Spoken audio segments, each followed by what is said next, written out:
अध्यक्ष महोदय, अभी माननीय सदस्य लोग ये कह रहे हैं कि हमारे सदस्य नहीं है यहां पर जो हमारे साथी हैं, लेकिन अध्यक्ष महोदय मैं ये कहना चाहता हूं, ये जो बिल लाया जा रहा है, भारतीय जनता पार्टी में एक मुकाबला चल रहा है। भारतीय जनता पार्टी के अंदर मुकाबला चल रहा है कि खराब हिंदू कौन बड़ा है। और ये बात अध्यक्ष महोदय मैं ऐसे ही नहीं कह रहा हूं। जो पार्टी ये कहती हो कि दुनिया की सबसे बड़ी पार्टी है, अध्यक्ष महोदय वो अपना राष्ट्रीय अध्यक्ष नहीं चुन पाए अभी तक।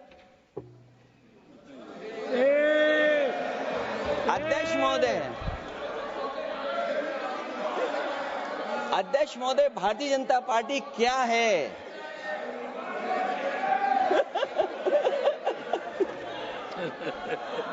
जी, मैं अखिलेश जी ने बहुत हंसते हंसते कहा है, इसको हंसते हंसते जवाब देना। इस सामने जितनी पार्टियां हैं उनका राष्ट्रीय अध्यक्ष उन 5 लोगों को ही चुनना है परिवार के।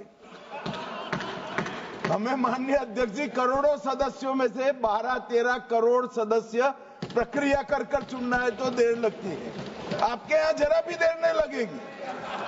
मैं कह देता हूं अभी 25 साल तक आप अध्यक्ष हो जाओ, नहीं बदल सकता।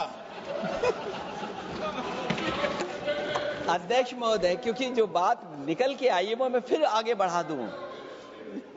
अध्यक्ष महोदय, जो बात सोशल मीडिया या और जगह गुपचुप हो रही है, कहीं ऐसा तो नहीं था कि अभी कुछ दिन पहले यात्रा जो हुई है वो कहीं 75 वर्ष की एक्सटेंशन वाली यात्रा तो नहीं थी। अध्यक्ष महोदय, ये जो इस बार जो वक्फ बिल आया है, नाकामी का पर्दा इस बार है वक्फ बिल। और नाकामी कोई एक आध नहीं है, मैं कई नाकामियां बता सकता हूं।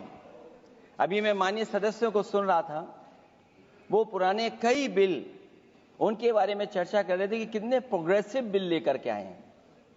मुझे याद है मैं उत्तर प्रदेश में उस समय था और मुझे लगा कि शायद इनकी वो बात ठीक होगी। एक ये बहुत तैयारी के साथ फैसला लेकर के आए थे और फैसला ये लिया था आधी रात के आज के बाद नोट नहीं चलेंगे, नोट बंद हो जाएंगे। अध्यक्ष महोदय, उस नोटबंदी नाकामी के बारे में भी तो चर्चा हो जाए कि अभी भी न जाने कितनी जगह पर कितना रुपया निकला जा रहा है, कितना निकल करके आ रहा है। केवल नाकामी नोटबंदी की नहीं, नाकामी बेरोजगारी की भी है, नाकामी महंगाई की भी है, नाकामी किसान की आय दोगुनी नहीं कर पाए वो भी इनकी नाकामी है।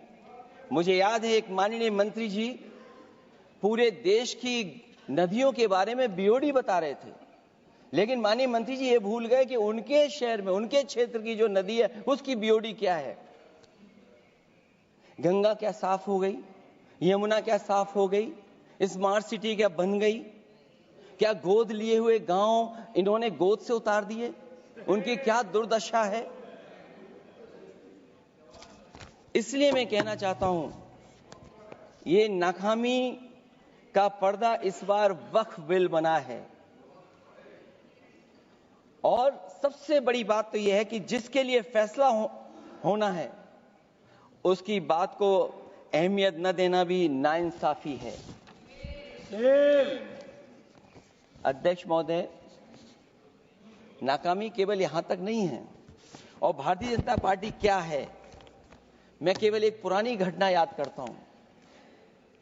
एक बार फैजाबाद अयोध्या में एक कार्यक्रम था, उसमें बड़ी तैयारी की गई थी और तैयारी के साथ कलाकार मुंबई से बुलाए गए थे। हो सकता है वो सहमति दिल्ली से ना रही हो, केवल लखनऊ की सहमति से हो रहा हो कार्यक्रम।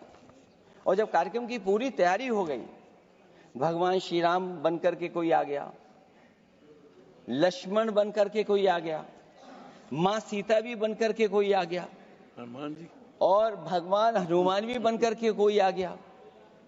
लेकिन जब लखनऊ से वो हेलीकॉप्टर उड़ा और अयोध्या पहुंचा तो सब लोग थे, लेकिन उसमें हनुमान नहीं थे। अध्यक्ष महोदय, मैं भारतीय जनता पार्टी के लोगों से कहूंगा कि जानकारी करिए कि आखिरकार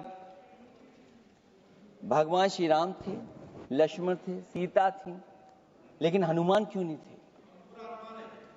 हनुमान इसलिए नहीं थे, शायद उनकी जात या धर्म कुछ और था। अध्यक्ष महोदय, ये देश मिली जुली संस्कृति से चला है। कुछ हमने सीखा, कुछ उन्होंने सिखाया। और जो लोग ये कहते हैं कि हम सबको बराबरी का हक देते हैं, अभी कुछ दिन पहले ईद निकली है। अध्यक्ष महोदय, वो परंपरा रही है, न केवल मैं जाता हूं, बल्कि कोई दल का नेता ऐसा नहीं न जाता हो उस कार्यक्रम में शामिल होने। भारतीय जनता पार्टी के जो मुख्यमंत्री, उप मुख्यमंत्री, वो भी जाते हैं, उप मुख्यमंत्री, सभी धर्मों के नेता आते हैं। लेकिन पता नहीं इस बार क्या साजिश थी, षड्यंत्र था कि वहां पर कुछ पाबंदी लगी हुई थी। अगर किसी कारण पाबंदी लगी हुई थी तो बात समझ में आती है, लेकिन जब जानकारी हुई है, किसी को नहीं पता था कि पाबंदी क्यों लगी है कि आप नहीं जा सकते वहां पर कार्यक्रम में शामिल होने। क्या यही भारत है, यही संविधान हमें रास्ता दिखाता है? अध्यक्ष महोदय, मंत्री जी बताएं हमें, वो खुद भी माइनॉरिटी हैं, भगवान बुद्ध के रास्ते पे चलते हैं। भगवान बुद्ध का रास्ता दूसरा है। हम आपको अपना मानते हैं तब भी जब आप हमारे बहुत सारे ग्रंथों को नहीं मानते हैं, तब भी हम आपको अपना मानते हैं। आप हमारे पुराणों को नहीं मानते हैं, आप हमारे उपनिषदों को नहीं मानते हैं, लेकिन सोचिए, हम हिंदू वो लोग हैं जो आपको स्वीकार करते हैं और गले लगा करके चलते हैं। अब मैं दूसरे धर्म पे नहीं जाऊंगा, कोई नाराज हो सकता है। मैं दूसरे धर्म के बारे में नहीं जा सकता, मैं केवल यही बताता हूं। और मैं उत्तर प्रदेश में, अध्यक्ष जी, जहां से आता हूं, मैं अपमान नहीं कर रहा हूं, मैं सच बोल रहा हूं। और ये बिहार के चुनाव में जो आप कह रहे हैं कि महिलाओं को 2 मेंबर बना दिया, इस बार मैं भी देखूंगा आगे भारतीय जनता पार्टी कितनी महिला लोगों को टिकट देंगे वहां पर।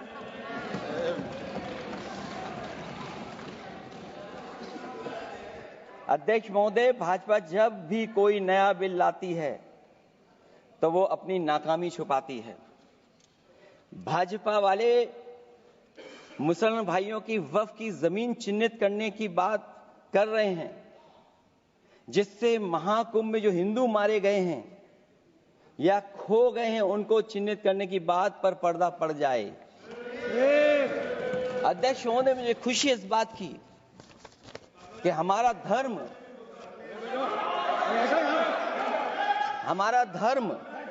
अध्यक्ष महोदय, नहीं, कुछ कहना चाहते हैं। नहीं, प्लीज, उनको अलाउ नहीं किया। अध्यक्ष महोदय, कुंभ में आस्था सबकी है, कोई ऐसा नहीं जिसकी आस्था ना हो। और कुंभ कोई पहली बार नहीं हो रहा था। ये भारतीय जनता पार्टी के लोगों ने ऐसा प्रचार किया कि 144 वर्षों के बाद पहली बार महाकुंभ होने जा रहा है, और लोग निकल पड़े। सरकार ने कहा कि हमारी तैयारी 100 करोड़ की है। आप कहते टेक्नोलॉजी का हम इस्तेमाल करेंगे, जमीनों को हम मैपिंग कर करके डेटा एंड रिकॉर्ड ठीक करेंगे। अध्यक्ष महोदय, ये बताएं कि वो 30 लोग कौन थे, उनके नाम क्या थे जिनकी जान चली गई? न केवल जान जाने वालों की, बल्कि अध्यक्ष महोदय, ये सरकार बताए कि जो लगभग 1000 हिंदू खो गए हैं, जो अभी तक नहीं मिले, जो अभी तक नहीं खोज पाए हैं, वो 1000 हिंदू की सूची कहां है? और फिर धर्म कारोबार की बात है, जो ये लोग गोली। अध्यक्ष महोदय, मैं कार सेवक वाली बात इसलिए नहीं छेड़ना चाहता हूं। अध्यक्ष महोदय, ये शायद माननीय सदस्य जानते नहीं कुछ सच्चाई नहीं जानते। अध्यक्ष महोदय, ये संविधान की वजह से, संविधान को बचाने के लिए, हिंदू एकता को बचाने के लिए कुछ फैसले लिए गए, लेकिन एफआईआर हम लोगों पे नहीं लिखी गई थी। एफआईआर उन पे लिखी गई थी जो बेचारे तैयार हो गए थे सुबह लेकिन पता नहीं कहां से फोन आया था, कहा था कि अब तैयार तो हो गए हो लेकिन आप शिलान्यास में नहीं आ सकते। इसलिए बात को इधर से उधर नहीं में ले जाना चाहता। अखिलेश जी जरा वक्त पे भी आ जाओ। अच्छा, वक्त पे आ रहा हूं।